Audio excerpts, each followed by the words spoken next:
In the UK, owning a home feels like a dream for many. Shared ownership emerged in the 1980s to bridge the gap between renting and buying. The idea is simple. You buy a share of a property, typically from a housing association. You then pay rent on the remaining portion. This makes home ownership accessible for those who can't afford a traditional mortgage. Shared ownership was designed to offer an alternative to expensive housing markets. It targeted first-time buyers and those with lower incomes. The scheme aimed to provide stability and a path towards full ownership. Over the years, shared ownership has evolved alongside housing policies. It remains a popular option, particularly in areas where property prices are high. The scheme continues to adapt, reflecting the changing needs of aspiring homeowners. So, how does one actually get involved in shared ownership? The first step is finding a suitable property through a housing association. You'll need to meet certain eligibility criteria, such as income thresholds. A mortgage lender will assess your finances to determine the share you can afford, typically between 25% and 75%. Once approved, you'll need a mortgage for your share and pay a deposit. You'll also pay rent on the remaining share to the housing association. This is where the term shared ownership comes into play. A unique aspect of shared ownership is staircasing. This allows you to buy larger shares of your home over time. Eventually, you could own 100% of the property. Statistics show that thousands of people use shared ownership to get on the property ladder each year.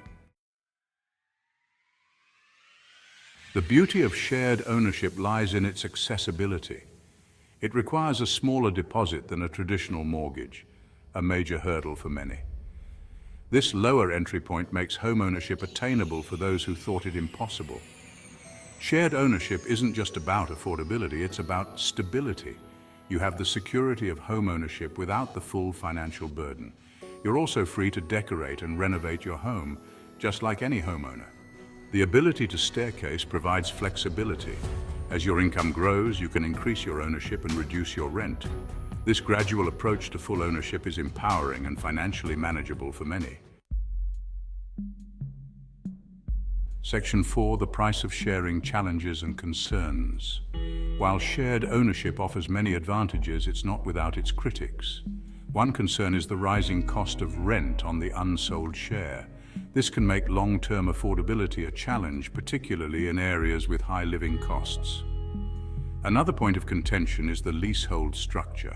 Shared ownership properties are typically leasehold, meaning you own the property for a set period. This can be for a long time, but it's something to consider, especially regarding ground rent and lease extensions. Selling a shared ownership property can also be more complex than a traditional sale. You may need to offer it to certain buyers or navigate restrictions set by the housing association. This can impact the speed and ease of selling your home.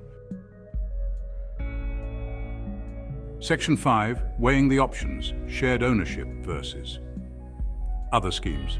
Shared ownership sits within a landscape of government-backed schemes designed to aid home buyers. One such scheme is Help to Buy, which offers equity loans to boost your deposit. While it can help with affordability, it's important to remember that the loan must be repaid. Another option is the Lifetime ISA, which offers a government bonus on savings towards a deposit. This can be a valuable tool, but it comes with limitations on how and when you can withdraw your savings. Each scheme has its own set of rules and implications. It's crucial to carefully research and compare them to determine which aligns best with your individual circumstances and long-term goals. Section 6, a roof over our heads. Shared ownership's true value. So is shared ownership truly affordable? The answer isn't black and white. It offers a stepping stone into home ownership, making it a viable option for many. However, it's essential to be aware of the potential drawbacks, such as rising rents and selling complexities. Shared ownership is not a one-size-fits-all solution. It's essential to weigh the pros and cons carefully. Seeking advice from independent financial advisors and housing experts is crucial before diving in. Ultimately, shared ownership success depends on individual circumstances, local housing markets, and future government policies. It's a tool that, when used strategically and with full awareness, can help make the dream of homeownership a reality.